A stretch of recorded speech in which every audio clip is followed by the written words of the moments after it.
Shalom Bapak Ibu yang terkasih di dalam Kristus. Juga puji Tuhan bagi yang ada di Pindoman ini di Catholic Center Surabaya maupun yang ada di Zoom. Memang akhir-akhir ini Bunda Kudus kelimpahan berkat dari Tuhan dengan para pembicara yang luar biasa. Kalau dulu hanya seminggu sekali, sekarang rata-rata Senin sama Selasa. Jangan-jangan nanti Bunda Kudus bisa Senin sampai Jumat. Karena sayang ya kalau ada pembicara-pembicara yang bagus kita lewatkan ya. Karena dengan itulah kita mendapatkan berkat firman supaya kita semakin kuat di dalam kehidupan ini. Saya akan sapa juga teman-teman di Zoom. Saya melihat Ibu Katarina yang awe-awe, Ibu Gwen ya, kakak saya, Menses from Orlando, Julie dari Padang, dan juga Cik Bue dari Pennsylvania. Waduh, selalu rapi dan cantik. Dan juga Pak Adi yang biasanya selalu salam jahe. Kita memang kehilangan Pak Budi ya, yang biasanya selalu ikut. Dan kemudian saya melihat juga teman-teman yang lainnya mungkin masih pada belum hadir ya. Ada Rani, ada Agnes. Rani yang baru saja mantu kemarin ya. Kita doakan pasangan Astrid dan Daniel supaya hidup bahagia selalu ya. Dan juga saya melihat Ibu Ratna, Ibu Dora, Bapak Hendra, dan juga Agnes Pratiwi, Debbie, dan semuanya yang sudah hadir di dalam Zoom ini. Terima kasih untuk Anda yang masih tetap setia. Dan pada pagi hari ini kita mendapat berkat dengan kehadiran Romo yang masih muda, cakep dan pinter, smart, Romo Kenny Ang. Beliau lagi liburan dari Roma, jadi fresh from the Rome, dan itu udah dicomot sama Vera ya, untuk bisa memberikan firman buat kita semuanya. Luar biasa sekali. Marilah kita akan siapkan hati kita dengan memuji Tuhan bersama dengan Mega, Yohanes dan teman-teman. Sekiranya pujian ini akan bawa untuk memberikan kita kekuatan semuanya. Puji Tuhan, Tuhan Yesus memberkati.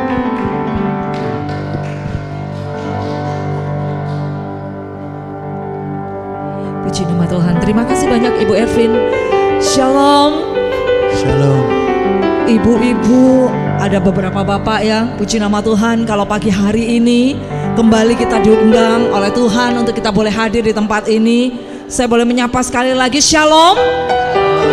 Oh haleluya, sungguh luar biasa. Kita semua adalah orang-orang yang terberkati. Amen. Kita semua adalah anak-anak yang dipilih oleh Tuhan untuk boleh menjadi umatnya, untuk boleh menjadi anak kesayangannya. Amin.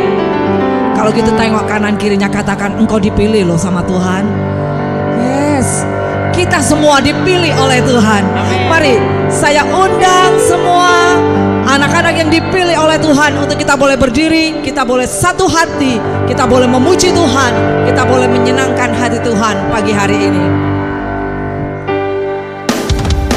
Berjalan bersama Tuhan sungguh menyenangkan.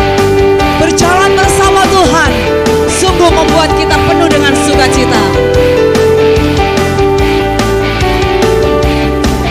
Berdiri sebagai umat pilihan, meninggikan puji Tuhan.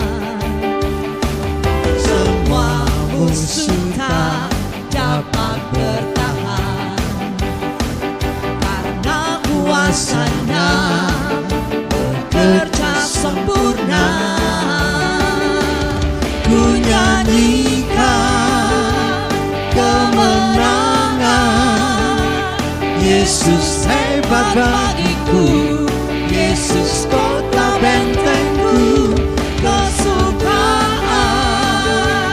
yang terbesar, berjalan bersamamu Tuhan seumur hidupku. Kita percaya bahwa kesukaan kita adalah berjalan bersama Tuhan. Amin. Mari katakan kanan kirimu, ayo berjalan bersama Tuhan. Sebab itu menyenangkan hati kita. Yes. Mari sekali lagi kita berdiri sebagai umat Tuhan. Semua boleh tepuk tangan buat Tuhan.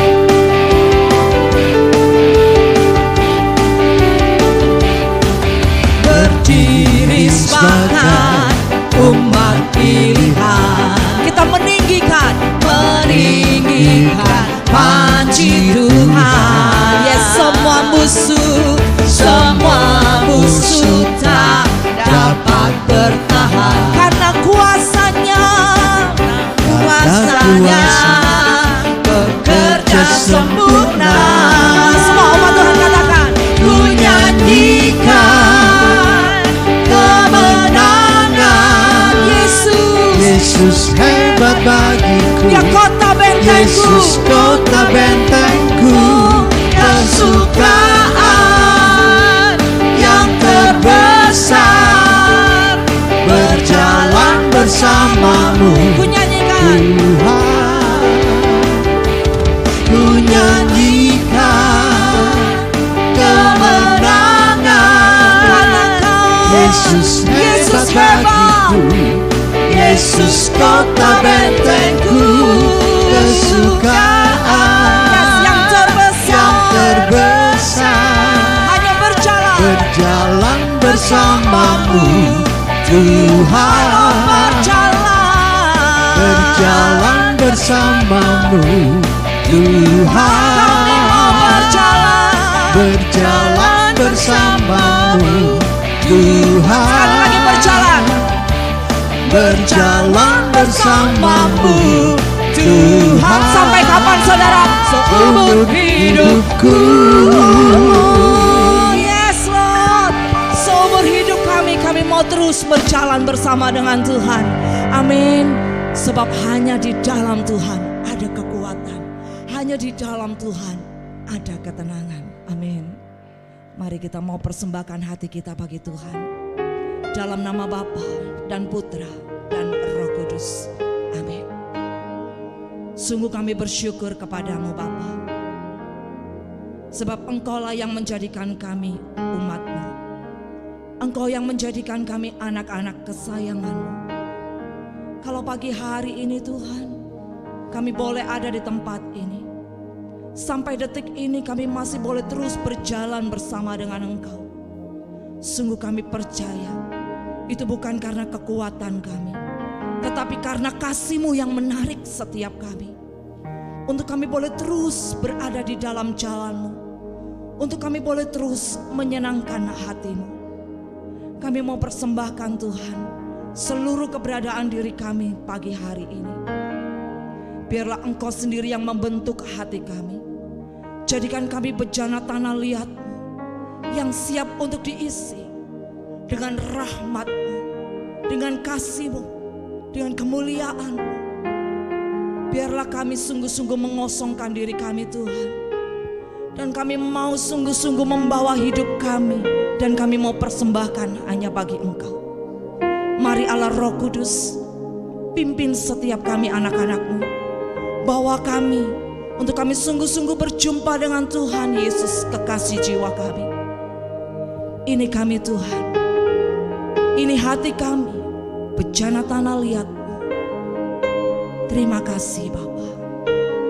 Inilah doa kami, ini ucapan syukur kami, yang kami naikkan hanya kepadamu dengan perantaraan Tuhan kami Yesus Kristus, yang berkuasa bersama Dikau dan Roh Kudus, Allah sepanjang segala masa. Amin. Ini kami Tuhan, kami bawa hati kami seperti bejana tanah liat. Pakai kami Tuhan, bentuk kami Tuhan, biar ku menyenangkan hati-Mu, hanya memuliakan-Mu.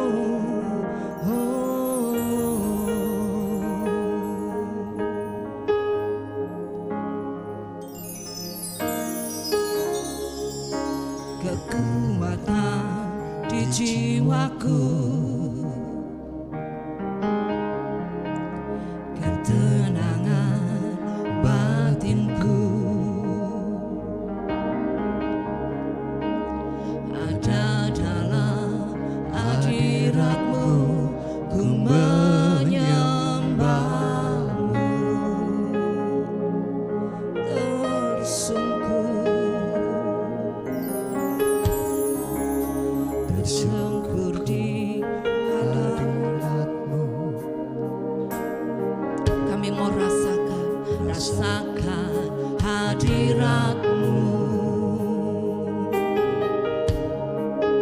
Takkan ku melepaskan-Mu, Kau cahaya bagiku. Mengiringmu seumur hidupku, masuk dalam rencana-Mu Bapa. Pikiranku, kehendakku, ku serahkan padamu. Harapanku hanya di dalam-Mu, Ku kan teguh Kau teguh bersama-Mu Tuhan. Jadikanku bejana-Mu hanya untuk memuliakan-Mu. untuk memuliakan-Mu. Benar Tuhan, ini kami. Kekuatan di jiwaku, ketenangan batinku, ketenangan batinku hanya ada di dalam-Mu Tuhan. Ada dalam hadirat-Mu menyembah-Mu.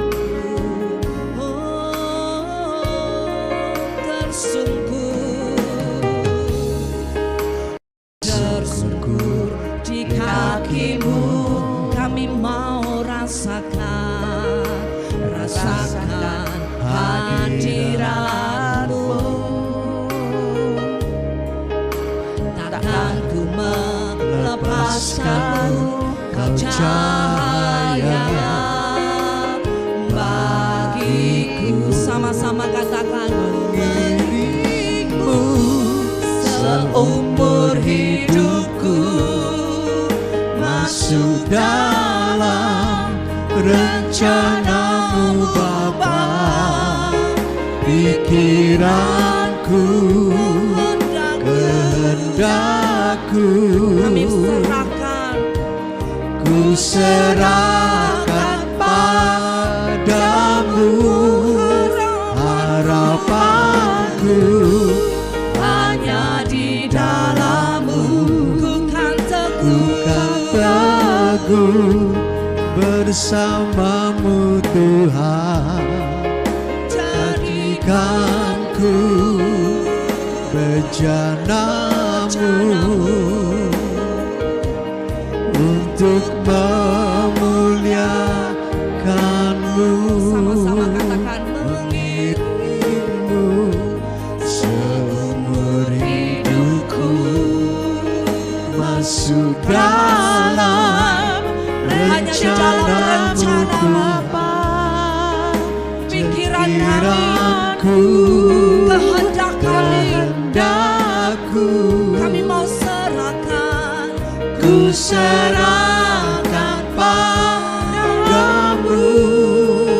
Harapanku Hanya di dalam-Mu, ku kan teguh bersama-Mu Tuhan. Jadikanku bejana-Mu hanya untuk memuliakan-Mu. untuk memuliakan-Mu.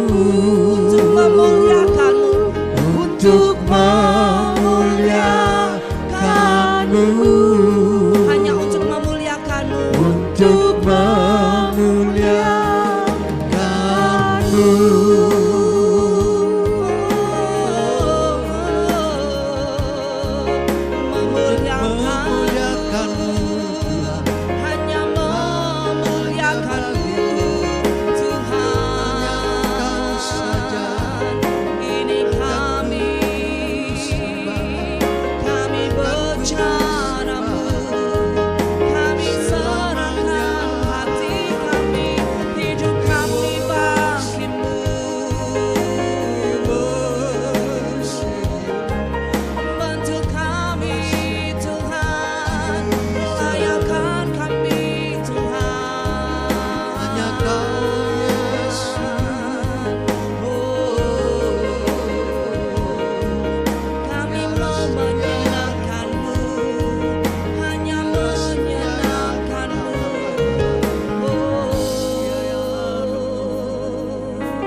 bagaikan bejana tanah liat Tuhan.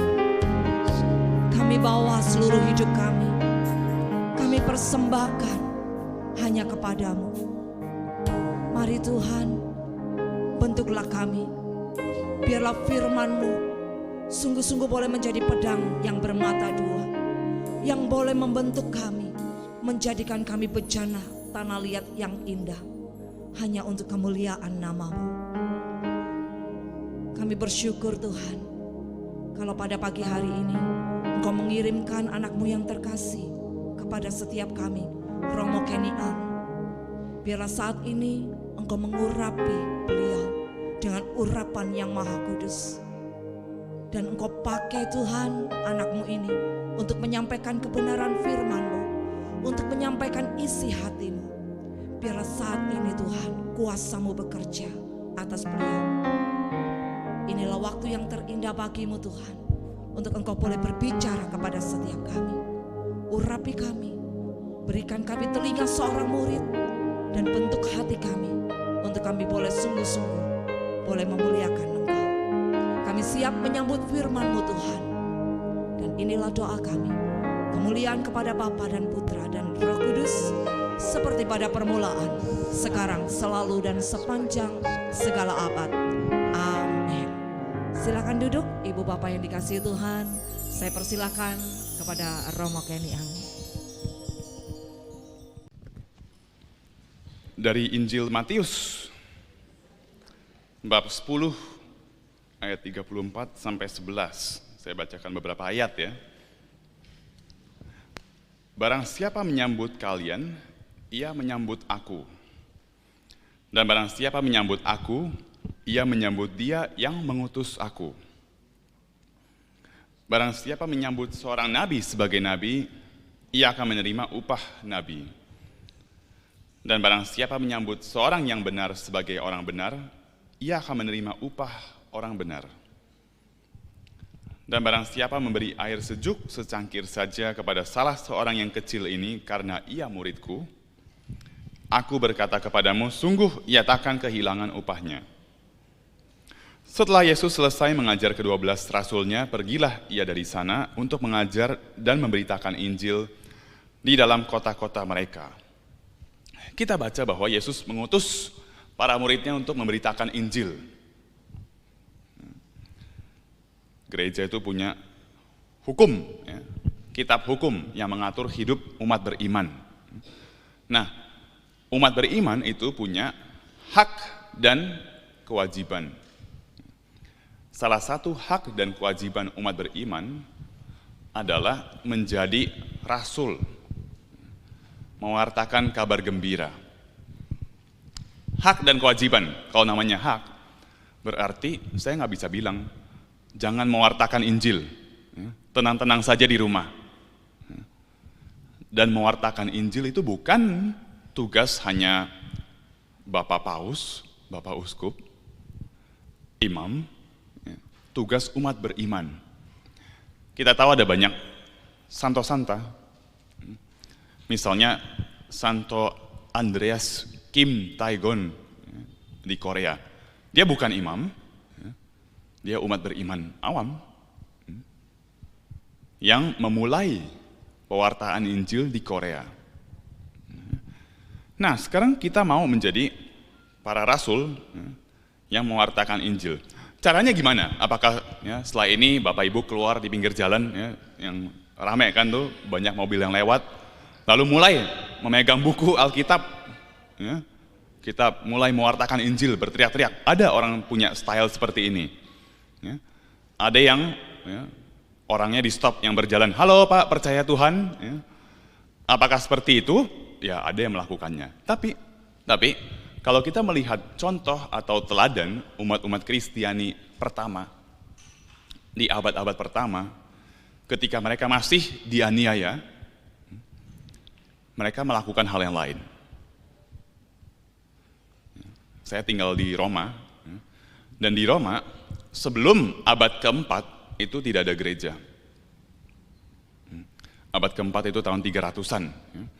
Gereja pertama di dunia barat minimal itu selesai dibuat tahun 319, Basilika Yohanes dari Lateran.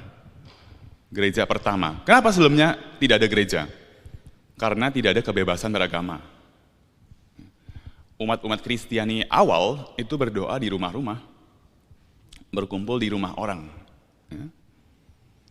Nah, setelah Kaisar Konstantinus itu membebaskan rakyatnya untuk beribadat tahun 313, baru mereka membangun gereja. Nah, ketika mereka dianiaya, mereka nggak bisa keluar jalan lalu angkat kitab suci. Nah, mereka mewartakan Injil lewat perbuatan mereka, lewat persahabatan mereka dengan orang lain. Itu juga jalan kita, lewat pekerjaan yang dibuat dengan baik. Suatu hari di Spanyol, ada seorang tukang ledeng ya namanya ya, yang kalau mampet itu dipanggil kan, ya, toilet kita mampet ya, dipanggil.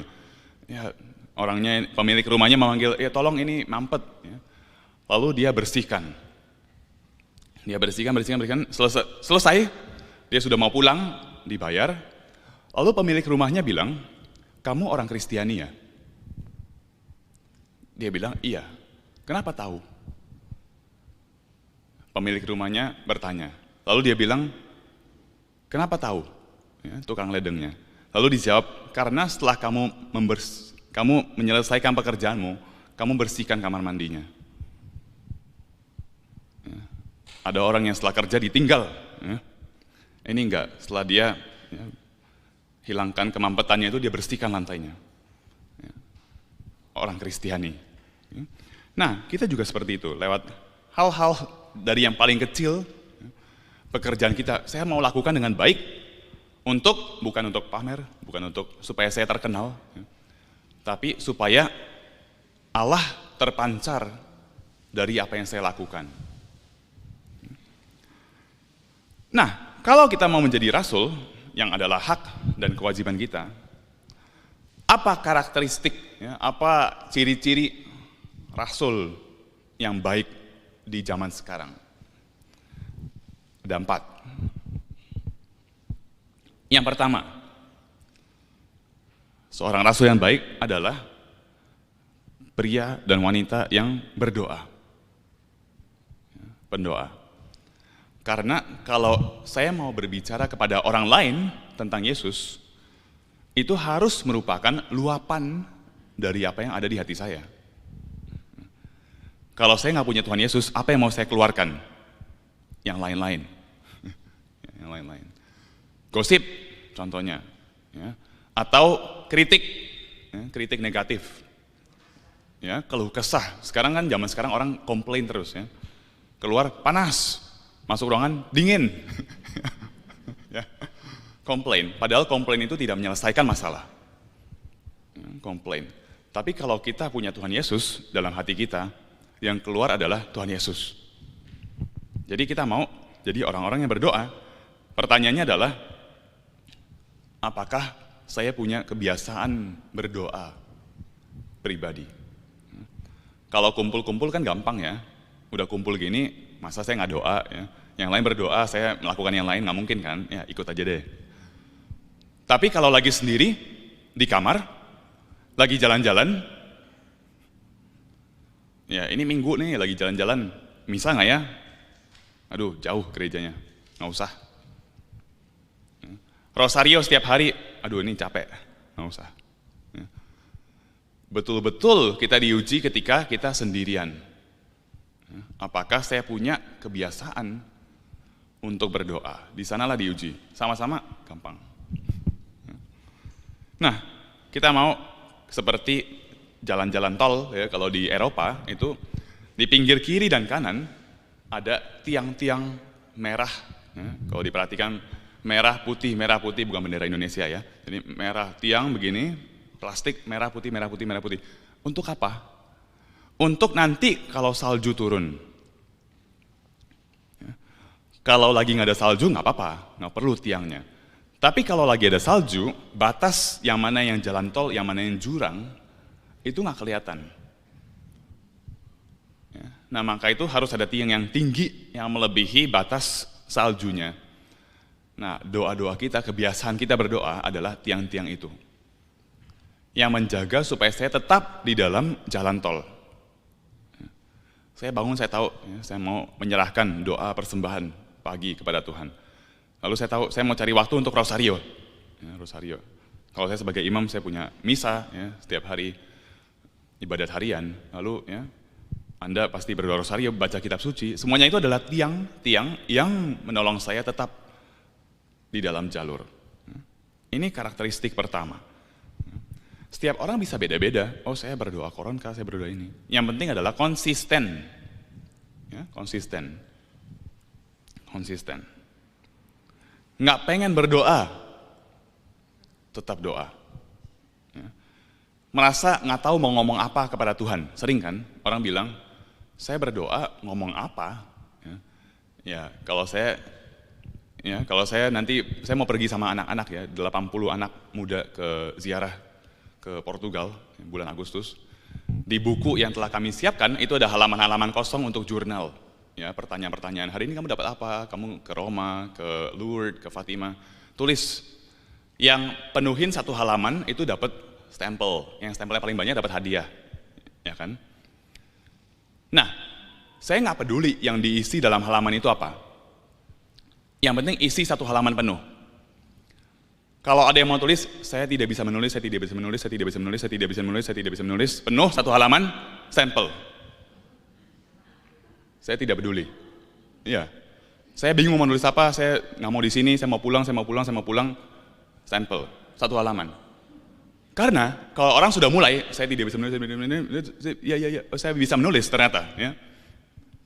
Dia mulai berpikir, saya ternyata bahagia tadi pagi, saya makan. Sama dengan doa kita. Tuhan, saya tidak tahu mau ngomong apa. Tuhan, ajarilah aku berdoa. Itu sudah doa. Ini yang pertama. Kalau kita mau melayani, mau menolong orang lain dalam gereja, di luar gereja, mau menjadi rasul, pertama pendoa. Lalu kedua, apa ciri-ciri kedua rasul yang baik? Cinta akan gereja. Cinta akan gereja. Gereja itu apa sih? Bangunan. Umat Tuhan. Salah satu deskripsi gereja adalah umat Tuhan. Umat Allah. Tubuh Kristus, itu juga deskripsi lain. Gereja itu manusianya, atau persekutuan para kudus. Kita belum kudus, tapi dulu abad-abad pertama kalau ngomong Kristiani itu bilangnya kudus, yang kudus dari Roma, seperti di surat Paulus. Persekutuan para kudus itu gereja. Cinta akan gereja. Tahu apa kesulitan gereja sekarang. Punya hati, mau saya adalah bagian dari gereja. Kita bukan sendiri-sendiri. Bukan saya tidak suka, saya keluar buat sendiri gerejanya. Tubuh Kristus, Yesus mendirikan satu gereja. Cinta akan gereja. Dan cinta berarti juga akan paus. Mendoakan Bapak Paus. Ini ciri kedua dari rasul yang baik. Lalu apa lagi? Yang ketiga, ciri rasul yang baik di dunia sekarang, pengetahuan akan iman. Pengetahuan akan iman. Sekarang dunia makin kacau ya. Ide-idenya makin aneh. Dan semakin menyebar ide-idenya. Di film-film anak-anak, di film atau mungkin anak cucunya nonton Marvel, Thor, Iron Man, Spider-Man gitu-gitu kan, film-film Marvel gitu. Itu diselipkan ide-ide yang, saya kaget. Ide-ide yang nanti mereka akan lihat sendiri di handphonenya. Anak-anak, cucu-cucu Anda semua. Lalu mereka bertanya, loh ini boleh ya? ya bingung. Nggak boleh bingung. Nggak boleh bingung. Karena kalau kita bingung, mereka mencari di tempat lain. Dan jawabannya mungkin tidak Anda sukai. Jadi gimana dong? Cari tahu. Cari tahu. Datang hari Selasa ke sini. Ada persekutuan seperti ini, ada banyak sumber dari internet, katolisitas yang mengajarkan, oh apa sih yang gereja ajarkan tentang pernikahan, tentang ajaran sosial gereja, tentang gaji pegawai, ada apa yang adil sesuai dengan ajaran gereja, semuanya ada. Nah, kita tidak bisa menjadi rasul, pelayan yang efektif kalau kita tidak punya pengetahuan yang cukup akan iman. Karena orang mau kita menjadi Yesus, mau kita menjadi terang. Terang. Orang bertanya, kamu kan orang Kristiani kan? Saya tanya, kenapa ini, kenapa itu? Kenapa sih kamu berdoa kepada Bunda Maria? Kemarin saya baru ngobrol sama satu orang. Kenapa ngobrol dengan Bunda Maria? Kenapa ngobrol? Ya ngobrol bisa sih. Berdoa kepada Bunda Maria. Bisa menjelaskan, bisa menjadi terang dan garam.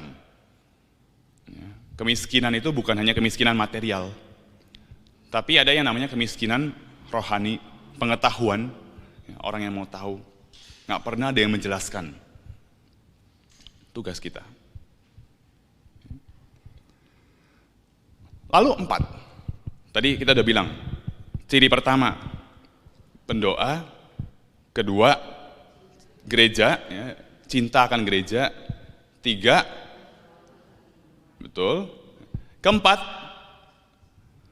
mau bertumbuh dalam kekudusan. Kekudusan. Banyak orang yang mendengarkan kata kudus itu berpikir, nggak mungkin. Saya yang biasa-biasa saja, masa sih bisa jadi seperti Santo Fransiskus, Santo Filipus Neri, Santa Teresa, saya yang biasa-biasa sajalah. Nggak perlu sampai terlalu memaksakan diri. Keliru. Di surga itu hanya ada santo-santa. Benar nggak? Semuanya santo-santa. Beberapa kita kenal, sudah diproklamasikan sebagai santo-santa, Santo Fransiskus, santo yang lain. Tapi kalau kita punya misalnya keluarga yang sudah meninggal, hidupnya kudus, masuk surga, santo, santa. Di surga tidak ada yang di tengah-tengah. Saya bukan santo banget, bukan juga pendosa yang di neraka. Saya di tengah-tengah, nggak ada. Yang melihat Allah hanya yang hidupnya murni. Yang belum murni, tapi mati dalam persahabatan dengan Allah, ke api penyucian. Karena tidak ada yang bisa melihat Allah karena Allah kan kudus, tanpa juga menjadi kudus. Karena itu saya mau tumbuh dalam kekudusan dari sekarang. Saya mau punya target yang tinggi, bukan target yang di tengah-tengah. Tuhan, saya mau jadi seperti santo-santa yang kudus, yang kita kenal. Yang suam-suam kuku akan dimuntahkan, kata kitab Wahyu. Jadi nggak mau setengah-setengah. Bentuk dari tidak mau setengah-setengah ini adalah, saya mau hidup sesuai dengan iman saya. Ada perkataannya, pepatah mengatakan bahwa, bentar ya, saya nggak mau terbalik nih.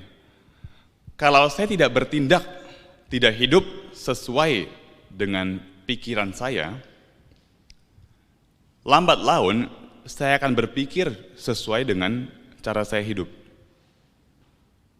Contohnya kalau saya tahu bahwa mencuri itu tidak baik, tapi saya karena butuh, saya selalu mencuri, sedikit-sedikit aja, mencuri, korupsi sana sini, curi. Lama-lama, pikiran saya akan mengikuti perbuatan saya. Oh, mencuri itu nggak buruk-buruk amat. Mulai diganti pikirannya. Berzina nggak boleh. Tapi saya berzina sedikit-sedikit di sini-sini. Lama-lama saya akan berpikir, oh boleh sebenarnya. Boleh kalau sebulan sekali. Kalau tidak hidup sesuai dengan pikiran kita akan berubah sesuai dengan hidup kita. Inilah sumber kekacauan. Ya. Saya punya pengalaman. Ya. Ini membuktikan bahwa argumen aja nggak cukup ya. Saya punya orang yang bukan Kristiani, teman sekolah, yang mau menikah dengan orang Katolik. Ya. Saya berusaha supaya mereka menikah di dalam gereja. Ya. Jadi saya jelaskan kenapa ya, Yesus itu memang mendirikan gereja dan dia mau semua orang berhimpun dalam satu kawanan. Ya. Kenapa gereja itu benar, ya. Iman Katolik itu benar. Jelaskan sampai panjang lebar, yang saya sudah sekolah 8 tahun untuk ini. Ya. Saya pikir saya pintar. Tidak diyakinkan dia, tidak menjadi Katolik, saya gagal. Ya. Tapi jangan lupa, manusia itu bukan hanya kepala, ya. Punya perasaan, punya kehendak, yang juga harus kita sentuh. Ya, nggak bisa berargumen. Makanya Paus Benediktus bilang bahwa argumen iman terkuat itu bukan argumen rasional, berdebat. Kita kan suka berdebat ya.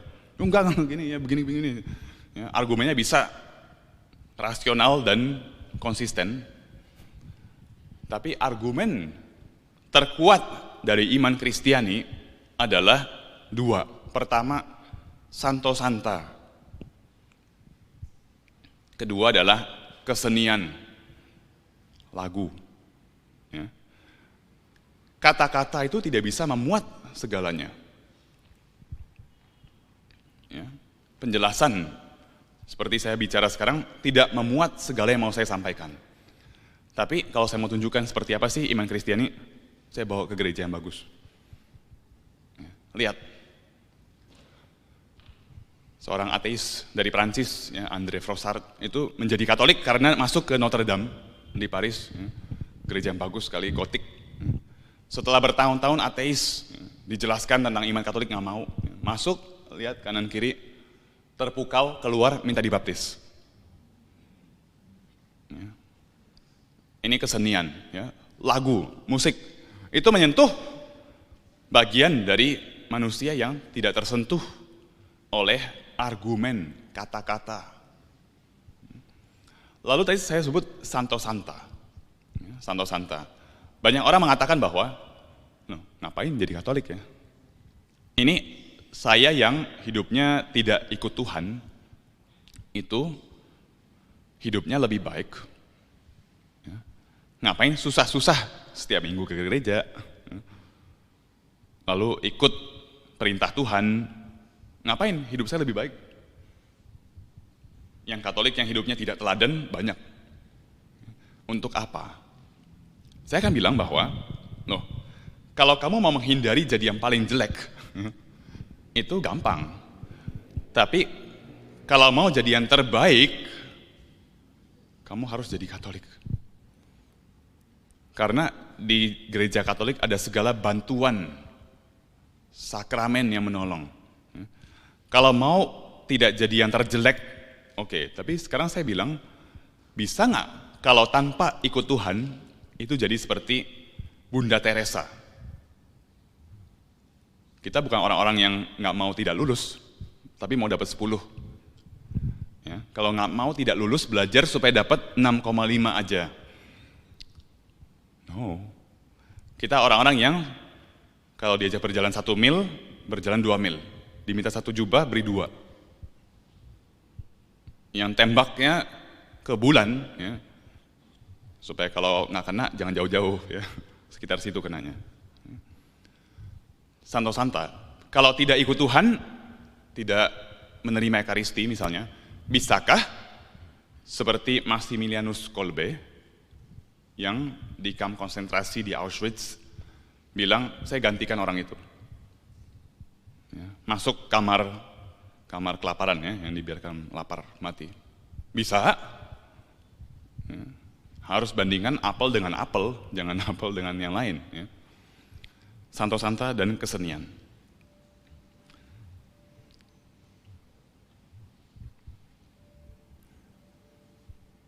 Saya bacakan beberapa kutipan. Ya. Paus Benediktus mengatakan, para kudus adalah mayoritas yang sejati dalam gereja. Gereja itu bukan demokrasi ya. Jadi kalau ini, ayo apa ya, boleh nggak pakai ini, pakai itu, melakukan ini, melakukan ini, ayo voting, enggak. Mayoritas yang sejati adalah orang kudus dalam gereja. Krisis dunia ini, kata Santo Josemaria, adalah krisis orang-orang kudus. Krisis ini bukan karena ada perang betul. Bukan karena ada kemiskinan, betul ada kemiskinan. Tapi krisis kalau ditarik-tarik, apa penyebabnya? Kurangnya orang kudus. Ini kata Santo Josemaria, kurangnya orang kudus. Kita bisa, ya, negara-negara ya, pakai uang untuk menyelesaikan masalah, berkumpul, ya, pakai kekuatan mereka, bisa. Tapi yang mengubah hati manusia hanya doa. Orang bisa buat peraturan, negara bisa ganti peraturan. Tapi kalau hati manusia tidak berubah, dia hanya akan cari celah untuk keluar dari peraturan itu. Dan yang bisa mengubah hati manusia hanya doa. Hanya Allah. Kita lewat doa, berdoa.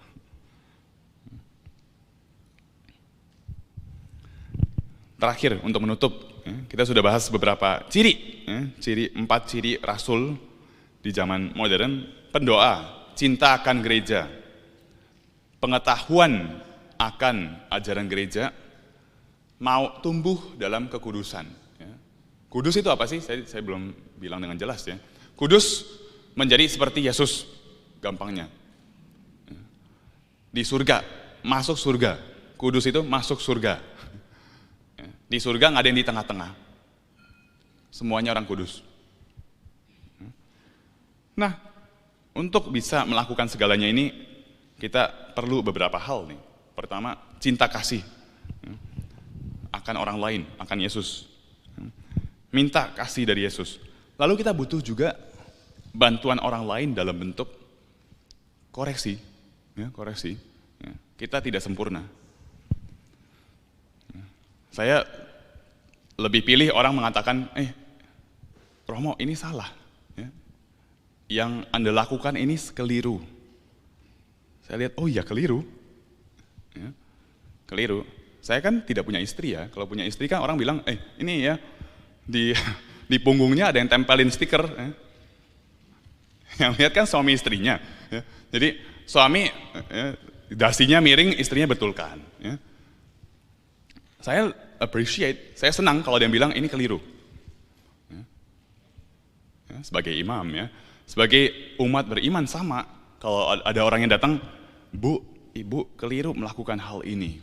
Sakit memang kadang, kamu tahu apa ya tentang hidup saya. Tapi koreksi adalah wujud cinta kasih. Kalau saya tidak mencintai Anda, saya biarkan Anda salah.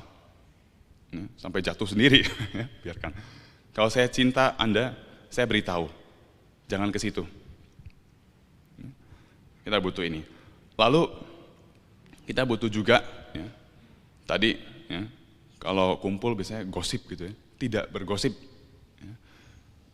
Zaman sekarang kan berbahaya ini, ya. Kumpul ngomongin orang lain. Ya. Kita sebagai umat Kristiani mau berbeda. Ya. Ada yang mengatakan seorang santo dari Spanyol, ya, kalau tidak bisa memuji, diam. Ya.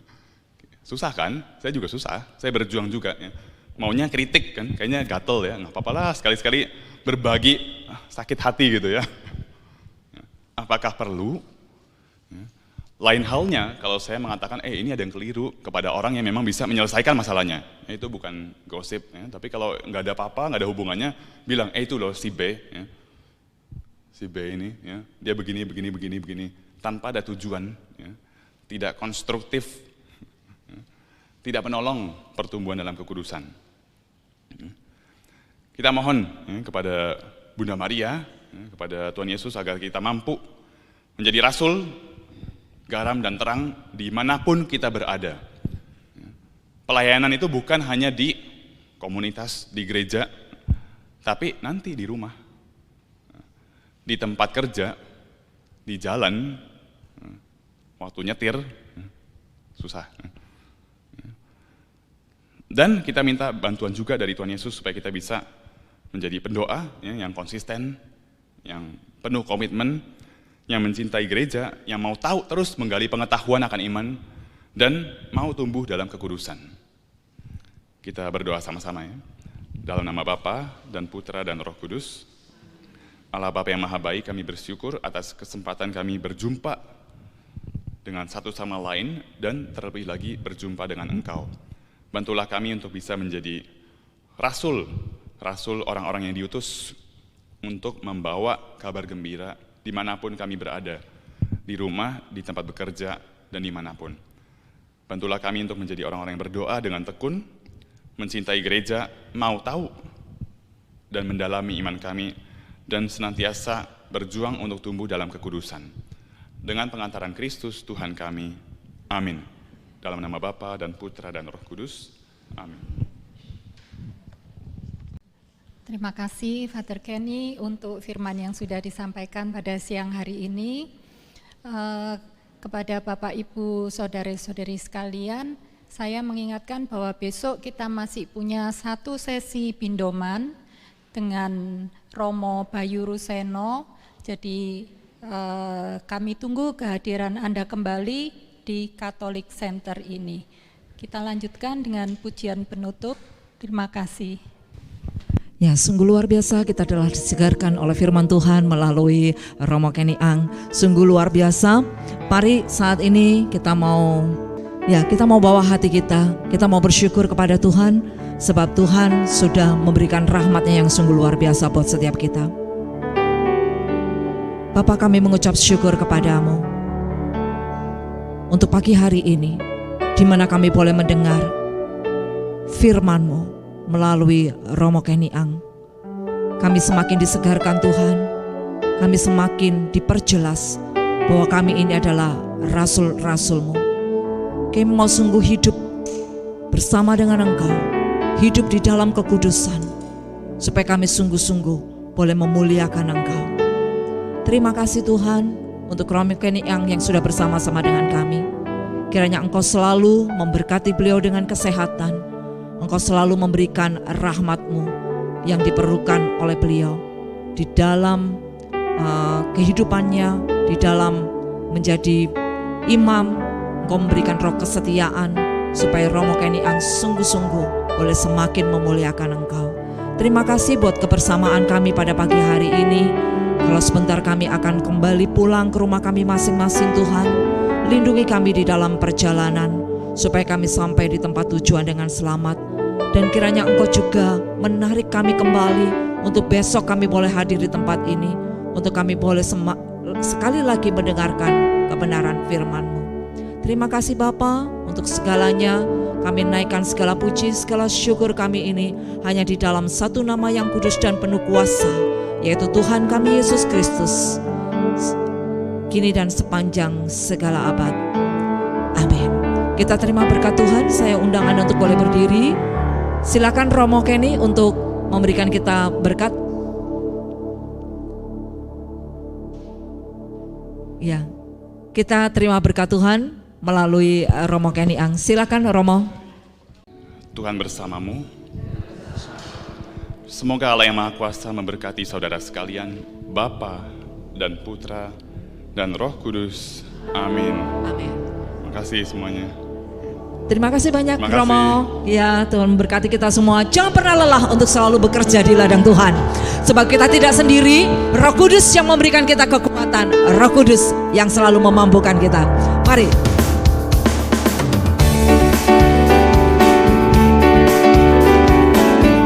Yes, kita semua adalah anak-anak Tuhan.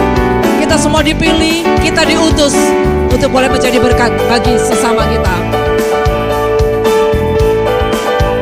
Jangan lelah bekerja di ladangnya Tuhan.